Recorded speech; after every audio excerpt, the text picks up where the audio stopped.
আমার দেশে এমনও রয়েছে আলেম ওলামা ইসলামপন্থী মানুষগুলাকে ধরে ধরে নির্বিচারে ফাঁসির মঞ্চে ঝুলিয়ে দেয়। কথা বলুন ঠিক কিনা? আমি স্পষ্ট ভাষায় একটি কথা জানিয়ে দিতে চাই, বাংলাদেশের ইসলামকে উৎখাত করা আদৌ কখনো সম্ভব নয়। কারণ এই দেশে 4 লক্ষ মসজিদ রয়েছে।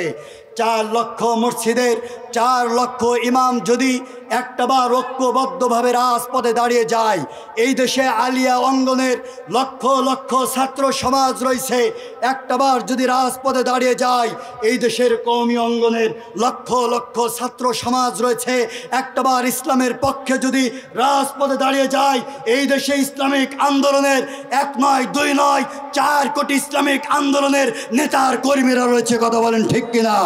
একটাবার যদি কাফনের কাপড় মাথায় বেঁধে রাজপথে নেমে যায়, আমি বিশ্বাস করি আগামীকাল পূর্ব দিগন্ত থেকে সূর্য উদিত হওয়ার আগেই এদেশের সকল বাতিল শক্তির ক্ষমতার মসনদ ভেঙে চুরে তছনছ হয়ে যাবে।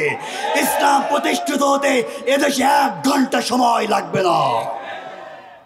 আমার ভাইরা, দুর্ভাগ্যজনক একথা অকট্ট সত্য এবং প্রমাণিত।